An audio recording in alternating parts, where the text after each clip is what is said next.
Afternoon, Dr. Lalit. So we are live now. Uh, Dr. Good Lalit, afternoon.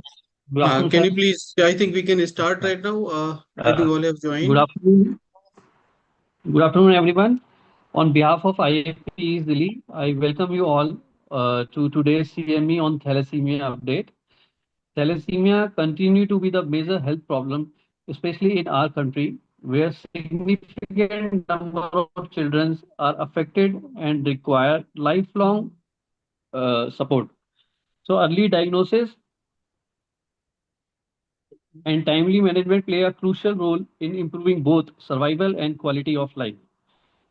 So, without taking much time, I welcome to our speaker, Dr. Jenny, who is a PG student in Swami Danan Hospital. And I welcome our moderator, who is expert in hemato-oncologist, Dr. Prachi Jain. And now I welcome Dr. Ajay Gupta, sir, to say a few words. Thank you, Dr. Lalit. Good afternoon, dear friends and respected faculty and the presenter. As we all know, thalassemia early detection is good, but it is still impossible to detect it before 6 months of age because unless the HbF starts rising. So it's always better if we can prevent it prenatally. Like best is जैसे कुंडलियां मिलाते हैं ना, we should always match, get the HPLC done for the both prospective groom and bride, and get their HPLC done and know their thalassemia status. If both are minor, then the marriage should be avoided because there is always a 25% chance that the baby may be a major, which will require lifelong treatment and even blood transfusion. So, as we all know, it's also called Mediterranean anemia, and it is prevalent more on this side in northern India. So, we all must be doing HPLC for all the college going students. So, if we are able to know our thalassemia status, then we can always take preventive steps and do choose our partner accordingly. So in this is the way forward. I think one of the way forward, because getting a bone marrow transplant is a very costly and time consuming process. So if we can do it before marriage, I think that is the best option, and that should be the best step forward. So thank you very much, and I wish you all a happy learning for taking up this webinar on the occasion of World Thalassemia Day on 8th of May. So I hand over mic to Dr. Lalit. Thank you, sir. Now I welcome Dr. Puneet, sir, to share his expert with us. Dr. Lalit, welcome. Dr. Uh, Rajiv Gupta is there, past president IAPs Delhi, and Dr. Uh, Piyush Jain, sir. He's treasurer IMA, and other senior people over here. And welcome to Dr. Prachi. She is hemato-oncologist. She is the moderator for today's session. So we are talking about the one of the most important type of anemia, that is the hemolytic anemia. And it almost of all the anemias, around 5% of anemias are the hemolytic anemias. And beta thalassemia accounts for almost 39 to 40% of the cases. And this is predominantly in the central part of India and mainly the western parts of the nation. So trade being the most common among all these, around 75% of the cases. So the intention and what we plan during discussion is that we should screen such children early as much as possible. We should prevent these children, identify these children, and treat it right in time. So from prevention to cure, this is our theme: building a thalassemia-free future. And with that, I hand over mic to Dr. Lalit and to please get the session moving on. Thank Thank you. you, sir. Thank you, sir. Now I welcome Dr. Piyush Jain, sir, to say a few words and begin the session.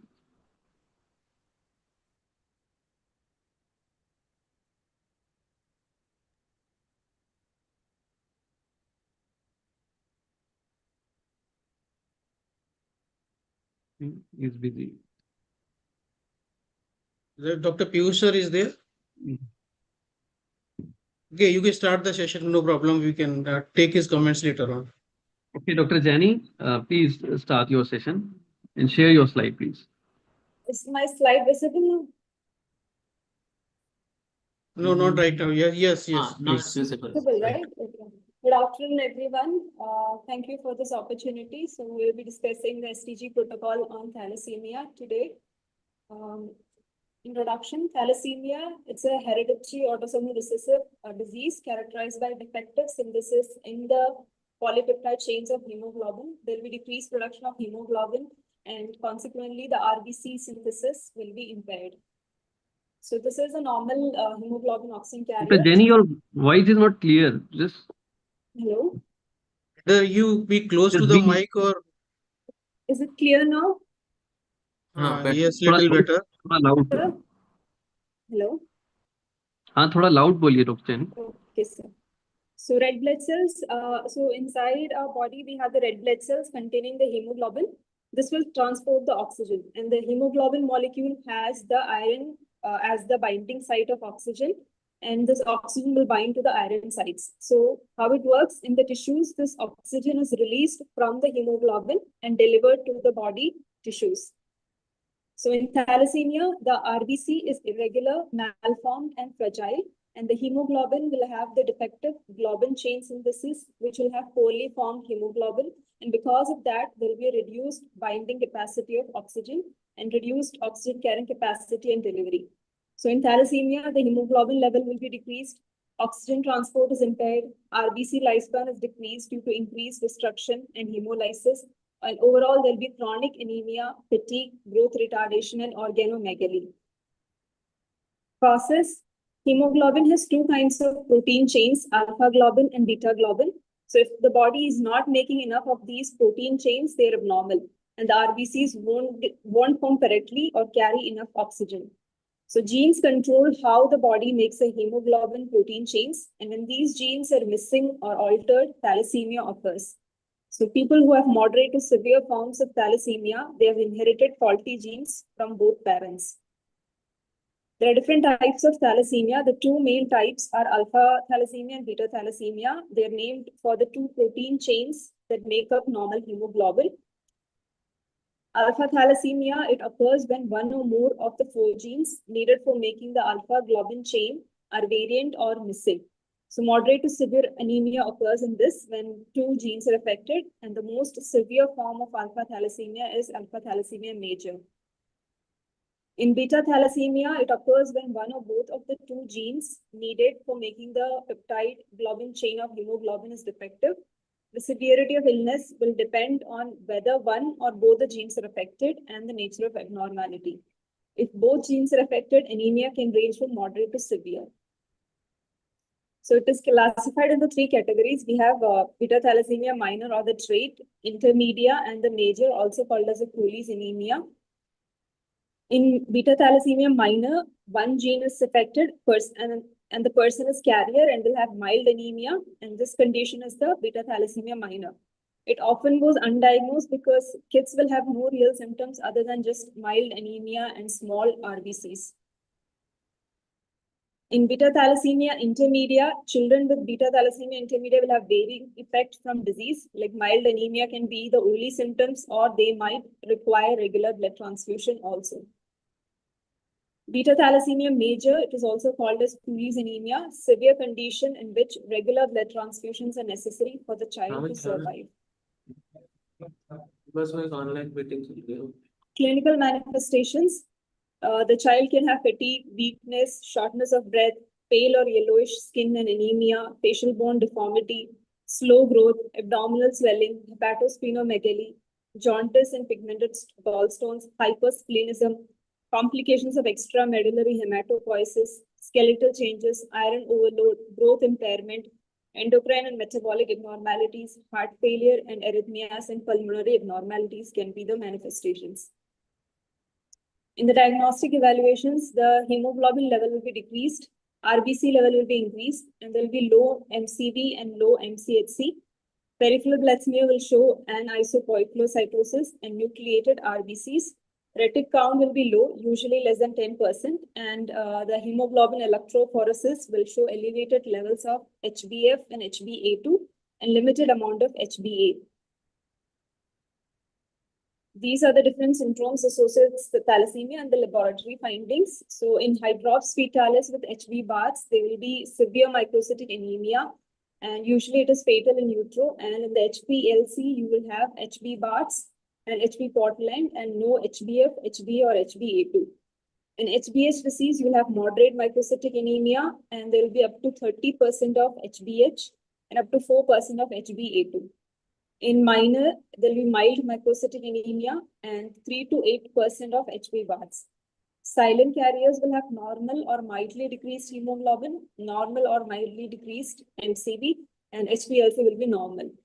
Transfusion-dependent thalassemia major, they will have severe microcytic anemia with target cells, and HbA2 will be 5% or more, HbF will be up to 95% and no HbA.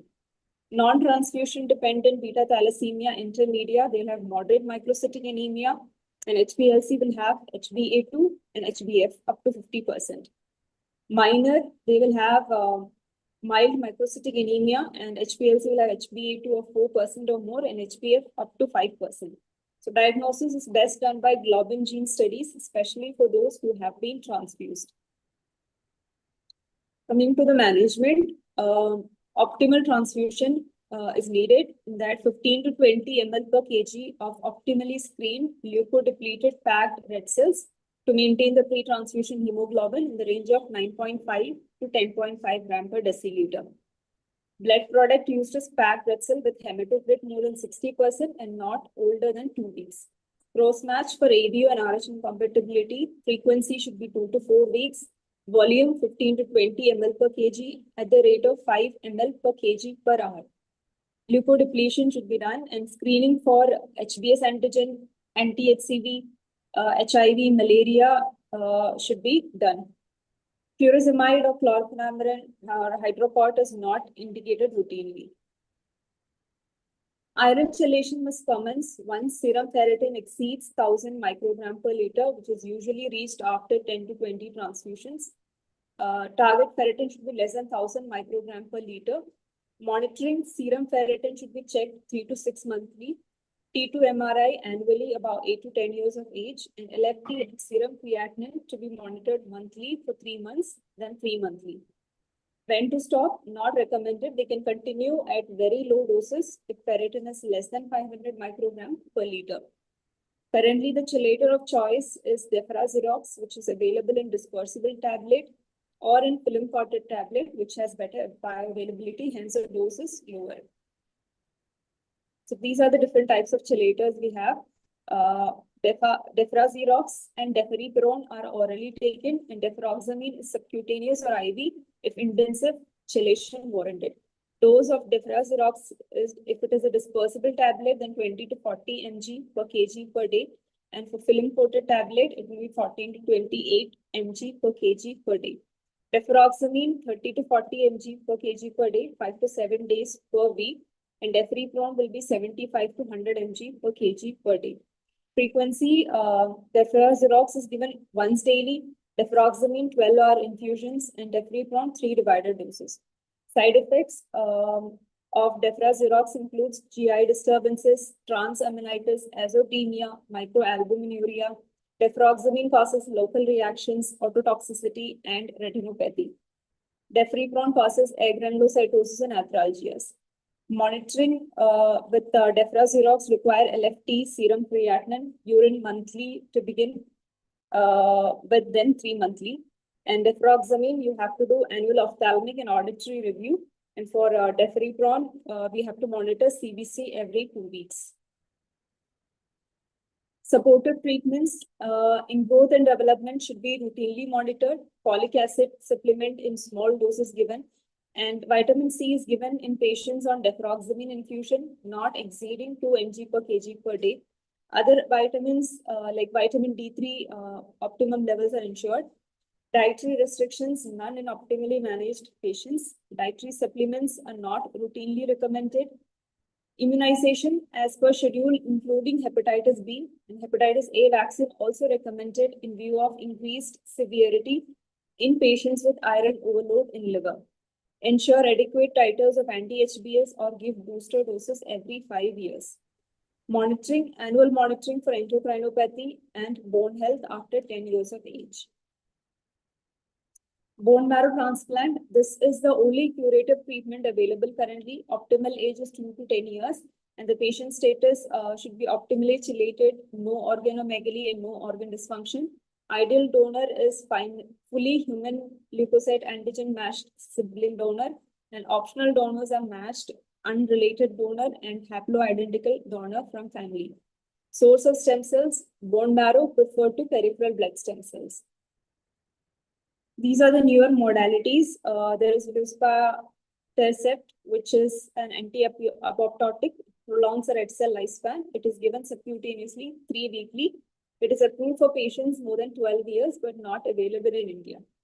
Thalidomide, it causes HbF induction and immunomodulation. It is given orally, currently being evaluated. Ruxolitinib, it is JAK2 inhibition, and route of administration is oral, and it may help in reduction of splenomegaly. There are gene therapies also, but it is not available in India currently. Non-transfusion dependent thalassemia. Patients who do not require regular transfusion but they receive their first transfusion beyond 2 years of age, they are called as NTDT. This condition represents a large spectrum and treatment is individualized. They should receive hydroxyurea, which improves the hemoglobin, and the need for a regular transfusion program depends on growth, organomegaly, dysmorphism, and most importantly, the quality of life. Management of non-transfusion dependent thalassemia. Monitoring of growth, hemoglobin, organomegaly, iron overload, and dysmorphism integrated in all patients. Folic acid recommended in all patients. Hydroxyurea therapeutic trial in all patients at 10 to 20 mg per kg per day. And intermittent transfusion indicated if there is acute drop in hemoglobin secondary to infection. Regular transfusion to be decided by hematologists taking into account the hemoglobin, growth, organomegaly, patient disfigurement, and quality of life. Complications, in the complications there is splenomegaly, hepatic failure, growth retardation, gallbladder stones, skeletal complications, transfusion-related infections like HIV, hepatitis B or hepatitis C, endocrinopathies like diabetes, hypothyroidism, hypogonadism, and multi-organ dysfunction. In the preventive measures, we have antenatal screening, genetic counseling. Carriers can be detected with simple blood examination or by identifying the thalassemic gene. Discuss alternative parenting options like insemination, adoption, etc. Creation of awareness among public regarding detection of thalassemia before marriage and marital counseling. So on 8th May is the International Thalassemia Day, and the global theme is Hidden No More, Finding the Undiagnosed, Supporting the Unseen. Thank you.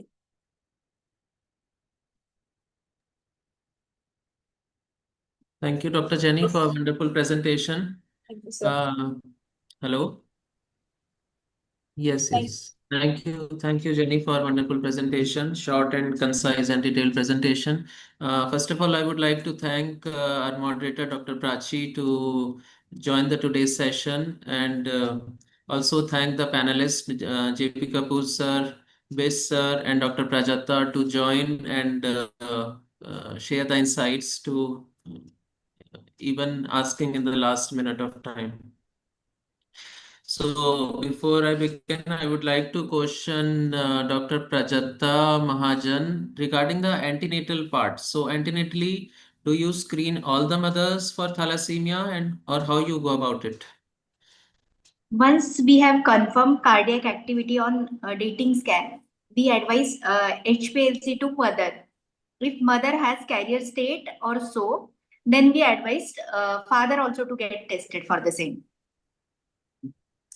So all pregnant mothers you test for thalassemia with Yes. HPLC.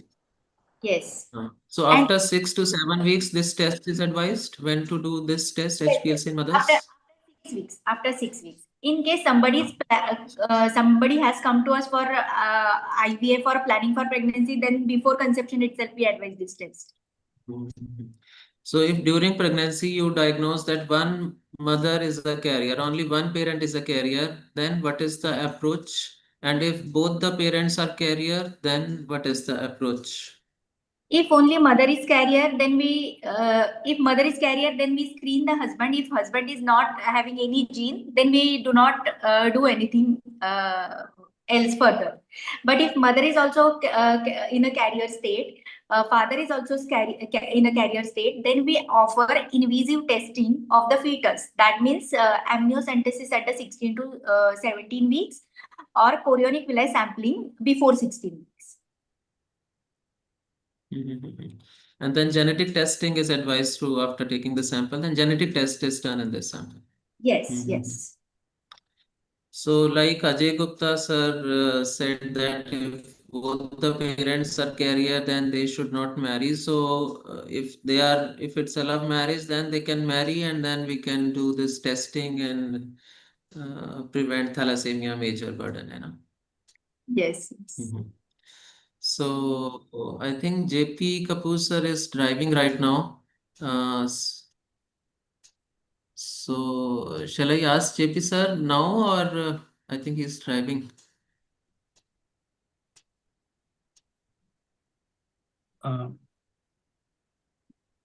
Dr. Prachi ma'am. I think so.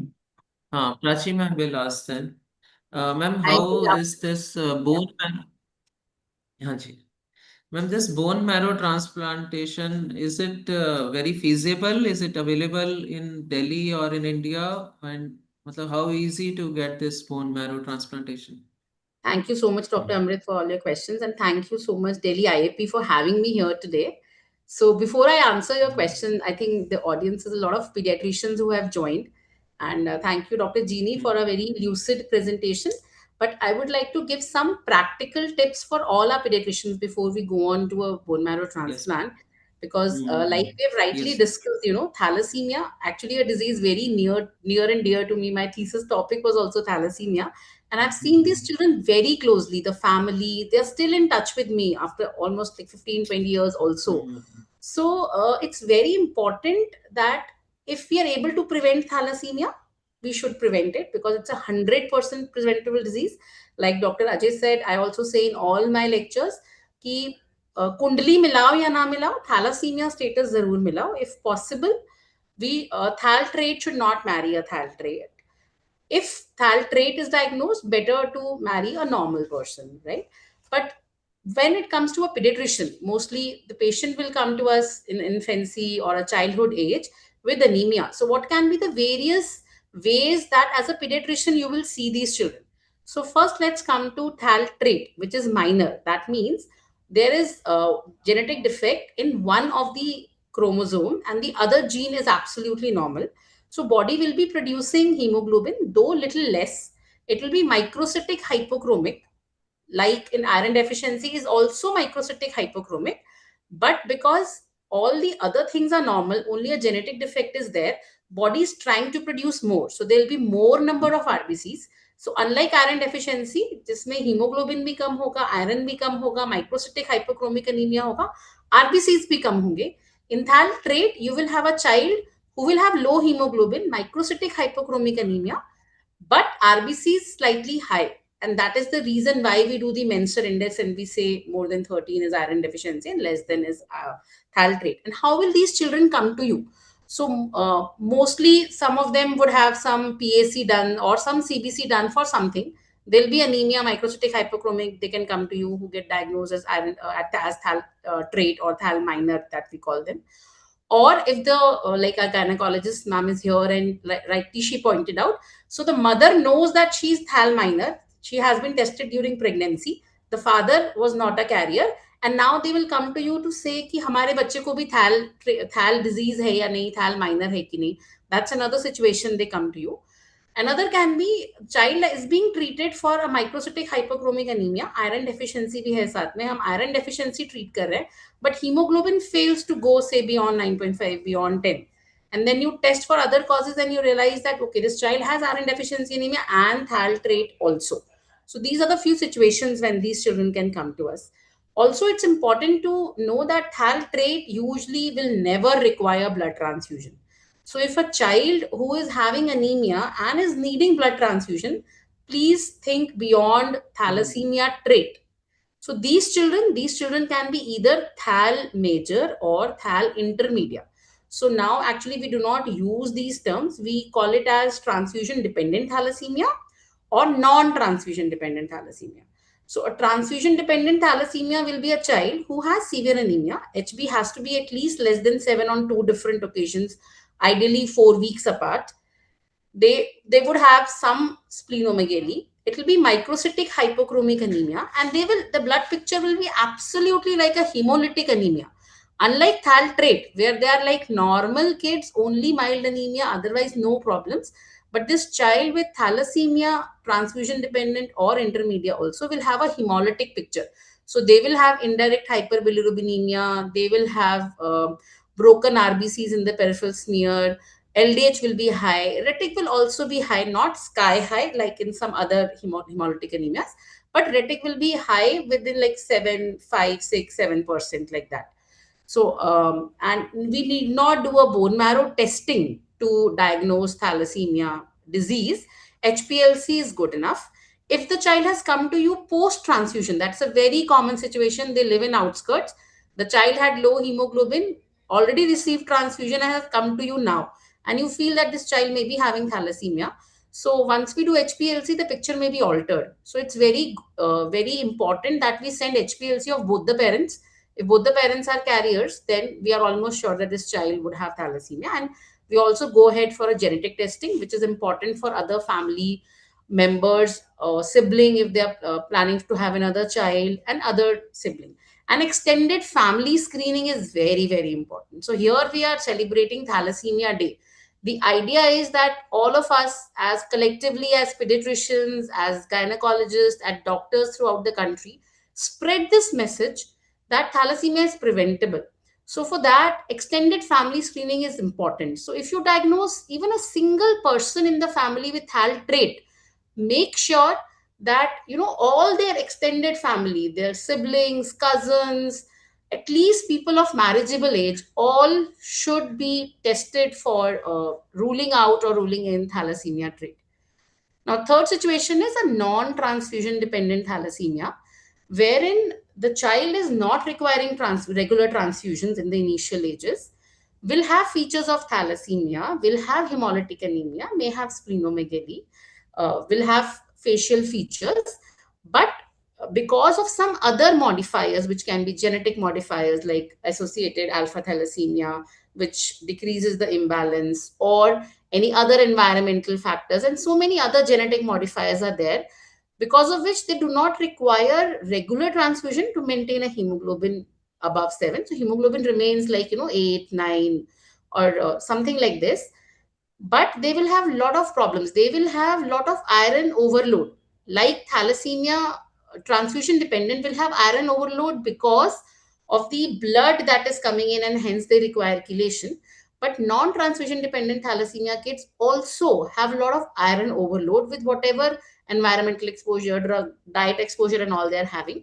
And like Dr. Jeannie has mentioned, the side effects. So children with thalassemia major or transfusion dependent thalassemia have side effects related to iron overload. So if iron overload is occurring in our pituitary, all the hormonal changes are there, ranging from primary infertility, hypothyroidism, osteoporosis, and multiple things. Iron overload in heart, liver causes damage to these organs. There'll be iron overload in the skin, causing blackening of skin and other things. While non-transfusion dependent thalassemia patients, they will have problems because of thromboembolic phenomena. They will have hypercoagulability kind of a situation, and they have a lot of non-healing ulcers. They can have gallstones. They can have pulmonary hypertension. So, and they can even have extramedullary masses, which can sometimes even compress the vital organs or the spine. So these are the problems they come in, and they can also need transfusion. Suppose if they had some intercurrent infection, or during pubertal spurt, or during growth spurt, they may require transfusion for some time. So this is mainly how these patients will present to you. And like for a gynecologist, I have seen sometimes, patients coming to us and saying that this patient has thal minor. So, but the lady is pregnant, and they say that please go to a hematologist and check whether we can give iron or not. So this is very important point I want to raise here, that all patients with thal trait can have associated iron deficiency, and giving iron supplement is not a contraindication. If there is iron deficiency along with it, you have to give iron supplements. Iron supplements are not to be given for thal intermedia or thal major. That means if both the genes are affected, only then, and it's a disease situation, only then we do not give iron supplement. If it is a carrier state, which means only one gene is involved, we can safely give iron supplement. So next is coming to your question, Dr. Amrit, bone marrow transplant. Yes, bone marrow transplant is the current available definitive therapy that we have for children with thalassemia. It is currently easily available in many centers in Delhi and across the country. Many centers who are regularly doing bone marrow transplants are taking up children with thalassemia. Many of our patients have also undergone bone marrow transplants for thalassemia. And now, since we are restricted families and we have less sibling options, though, yes, matched sibling donor is the best donor for a thalassemia transplant. But if a child does not have a matched sibling donor, even then we can do a transplant from a haploidentical family member. Preferred is a father, otherwise even a mother can be taken as a donor. Mud donor are one जिसमें कि there is no family donor available, but you have a HLA matched donor available outside somewhere, which we are able to find out through a registry. That is another option, but it becomes a little more expensive and a little more logistic issues in that situation.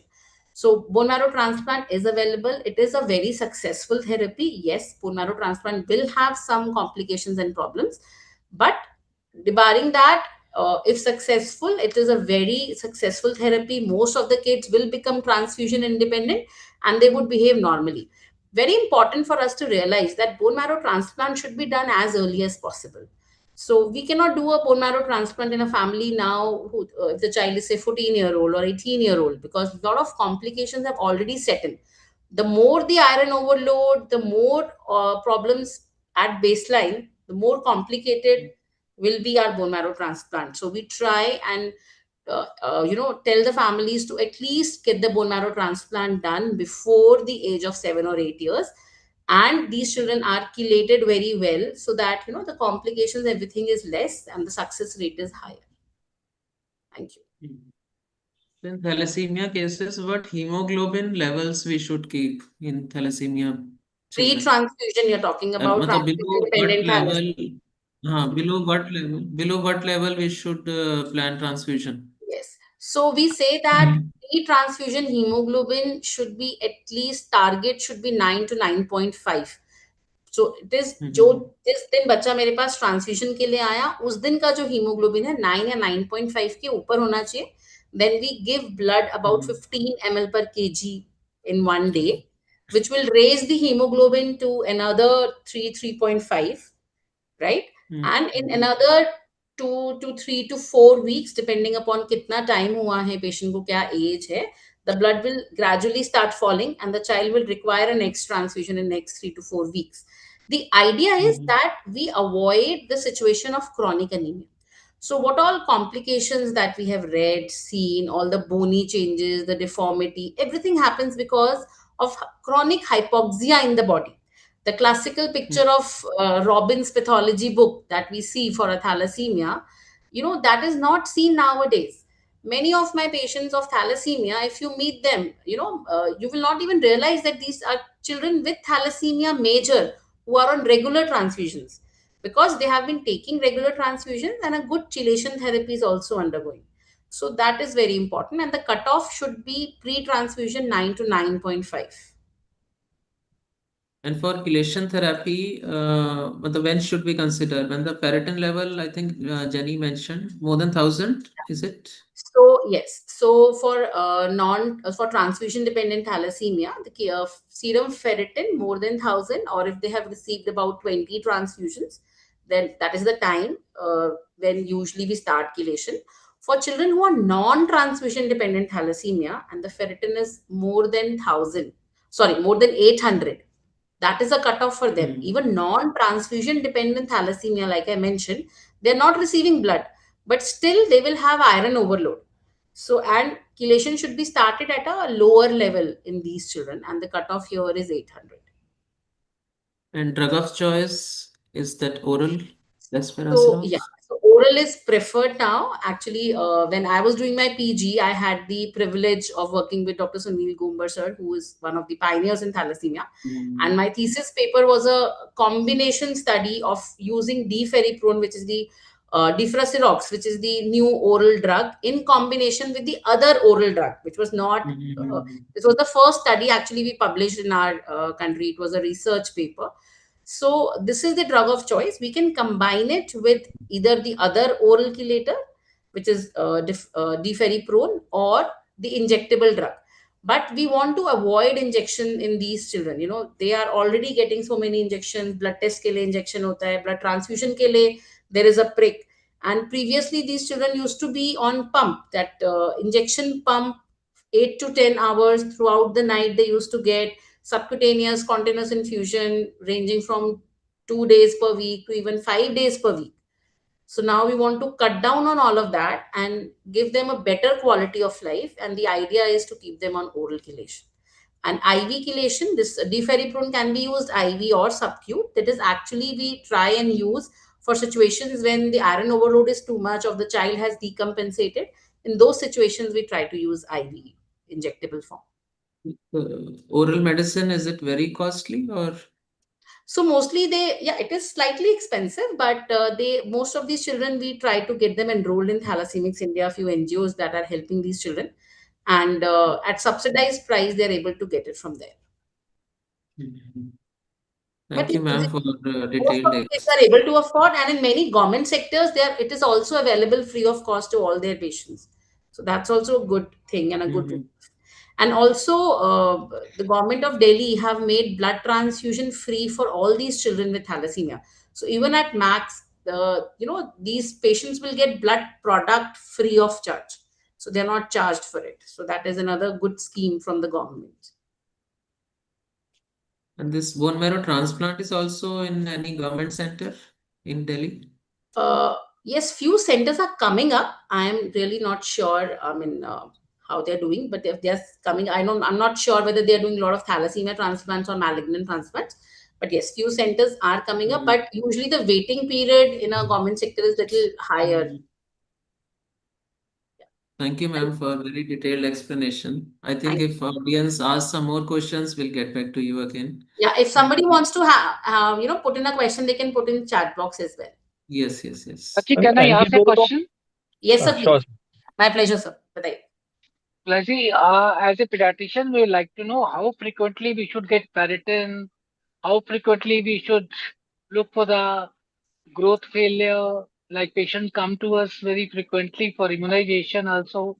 Shall we get some hormones levels also done, like for hypothyroidism? What about so how frequently that needs to be done, right? You told about the other failures also, like sexual maturation failure, which also happens in these cases. Yes. So how frequently we should monitor them? Physically, we have to see them definitely, but how frequently we should measure these hormones? So we are talking about thalassemia, transfusion dependent thalassemia, right, sir? Yeah, and did it. Yes. So CBC we do at every transfusion. Height and weight also we check usually at every transfusion. At least weight we check at every transfusion. Height should be done at least 3 monthly. Then coming to the labs, ferritin we usually try and do every 3 months because the trend of ferritin is more important than an absolute value. So if it is on a rising trend, then we have to optimize chelation. We cannot cut down on the blood. So that is another thing. Then liver function test, renal function test, thyroid profile also.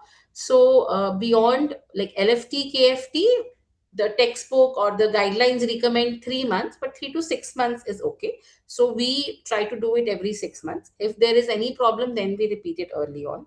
Then for even vitamin D and all are low in these children, we regularly supplement these children with vitamin D and other things. And hormonal testing is depending upon which things we are looking at in testing. Usually beyond 6 years of age, we would like to do vitamin D assessment also, other hormone profile also, like for thyroxine, for TSH, we need to take more than 3 years, more than 6 years of age. And beyond 10 years of age, we start looking at other sexual maturity parameters, secondary sexual characteristics, and then we have to test them at intervals depending upon the clinical situation. We also test for liver iron and heart iron accumulation in the heart, and a non-invasive MRI T2 star of the heart and liver is now available, quite easily available in one or two centers. So previously, old gold standard is to do a biopsy from the liver and check for liver iron load, but that is not something we do now. We take help of MRI T2 star, and usually we start checking for it beyond 10 years of age. And also echocardiography is suggested beyond 10 years of age, but if the child has some cardiac symptoms or something, then you can start testing early. Very much, Prachi. But only point which I would like to add is, like all students going to the schools, we started that program of iron supplementation. And children who were not responding to iron, they were still anemic. We used to send them for the HPLC testing so that thalassemia can be detected right at the early age in adolescent age group. And then they can be counseled that whenever they get married, they should be careful that person who they're going to marry is also counseled and tested HPLC that he is not suffering from thalassemia trait. So that's one approach that at all adolescents in schools they should be also be sensitized. And this is a part of the national now. We have launched this program Anmol also, which we were doing screening of all children for the newborn screening, multiple metabolic conditions. And thalassemia is also one of them, so that we can really take care of all the children and prevent thalassemia major further by stopping the marriage between two traits. That's what I also like to admit over. Thank you. Absolutely, sir. The only thing is that beta thal trait at newborn period, we may miss it because The voice is breaking. yeah, I'm saying that for beta thalassemia trait, usually the youngest age of presentation will be 3 months, and commonly it is 6 months. So, in a newborn, if we are testing, we may actually miss it. If we are not doing a gene test, and for regular population screening, gene testing is not advisable. So, in I'm doing HPL, HPLC only. so that we will miss actually. Beta thalassemia trait would be missed in a newborn because of the Yeah. RBC type that we have in a newborn, and gradually it changes to the adult form. So when exactly do you order for this genetic testing? So genetic testing we are only doing in patients whom we are suspecting thalassemia, or we have confirmed thalassemia and we want to do a genetic test so that they get benefit other siblings if they are planning to, or if like a pre-implantation diagnosis they are planning. For those cases we do a genetic testing. Otherwise HPLC is good enough in most of the cases to make a diagnosis. So if the one SIB is already we have detected, for example, if a child has come with anemia, has not responded for about 2 months of giving the iron, and then we have given this ordered this HPLC and the trait is detected. So and the couple is planning for next pregnancy. So in such a case, we will ask them to go in for this genetic testing. No, so for a THAL trait, genetic testing is usually not needed. When I say genetic testing, it is for a patient who has either a homozygous or a heterozygous mutation in both the genes. So if both the genes are involved, either it is THAL trait, THAL major or intermediate, only then genetic test is done. So if we have a child who has been diagnosed as having THAL trait because he had a microcytic hypochromic anemia which was not improving, then obviously we should go and test the parents first. Are both the parents having THAL trait or not? So if any one of them is having THAL trait and the other one is normal, so in that case, chances of having a normal child is 50% and another 50% is THAL trait. So in that case, genetic testing is not needed.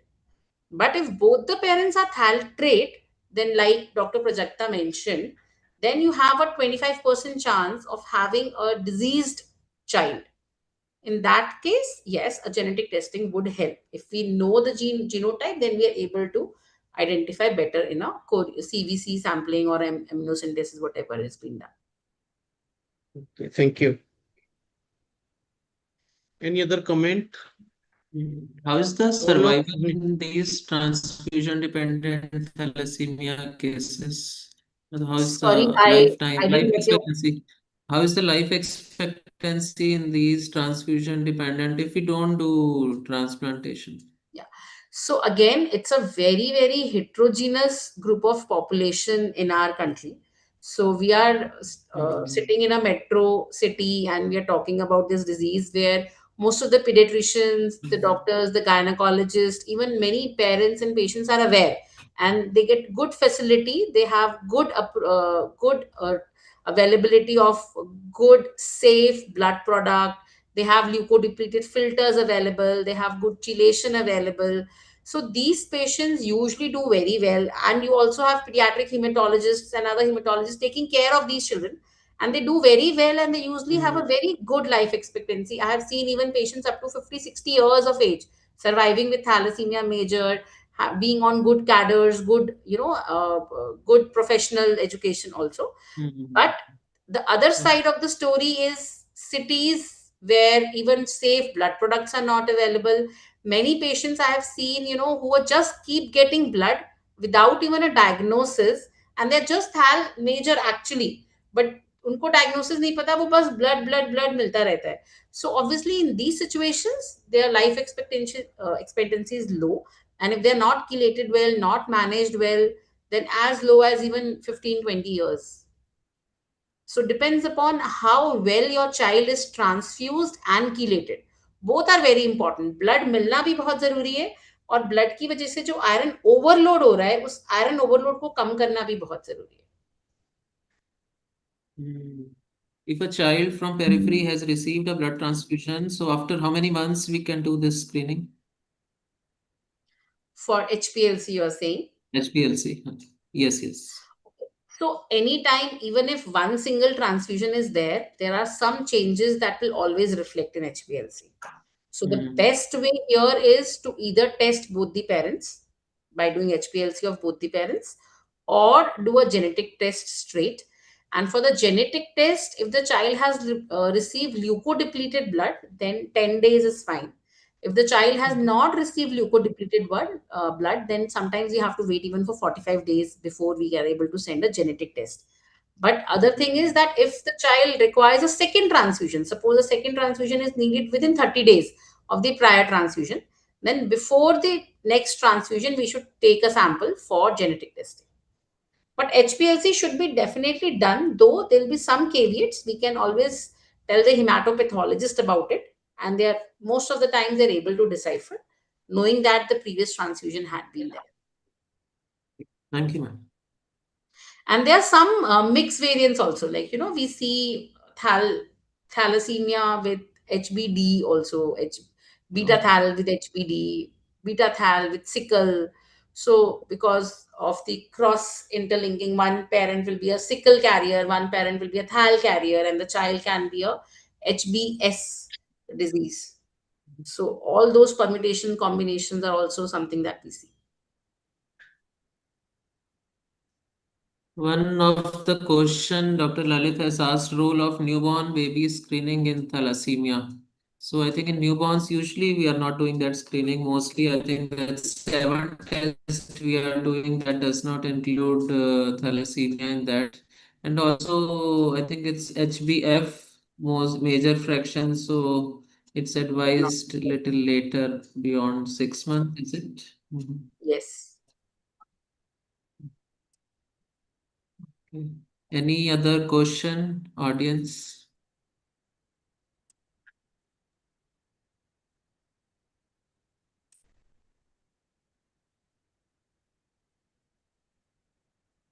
I don't see any questions on the chat box also. So I think Dr. Amrit, I think it was very well presented by Dr. Ginny from Swami Dayanand Hospital, and very well coordinated by Dr. Amrit. And as usual, Dr. Prachi was brilliant. She summed up, I think, almost every aspect of thalassemia and questioned very well. So I think we can just stop here. Dr. Amrit, just please conclude. Yes, sir. I would like to thank Prachi ma'am for moderating the session very well. And also thank the panelists, JP Kapoor sir, for giving the insights and adding to the knowledge regarding the thalassemia. I also thank Dr. Prajatta Mahajan for just agreeing to share her part. Just, I think 1 hour back, I asked her and she agreed. I requested Surendra Bish sir also. I think he is unable to join. Thank you, Dr. Jenny. It was a very good presentation with all the details in it. Dr. Very Amrit, just I would like to add one thing. Day after tomorrow, we are having another webinar on this thing. This is not webinar. This is a physical meeting on this thalassemia. We are celebrating Thalassemia Day at Wood Apple. So everyone is invited to come and join for this event. It's a short event in the afternoon, 2 to 4 p.m. So you're most welcome to join. Dr. Prachi, you also. Sure, Please take your time if possible. sure, sir, sure. Obviously, we did not inform you earlier, but so I'm informing you right now. Sure, Yeah, sir. sure. Thank you Thank very much. Thanks a lot. you so much for Thank having you. me here today. I really enjoyed. Thank you. Thank you, everyone. Thank you. Still, you can discontinue the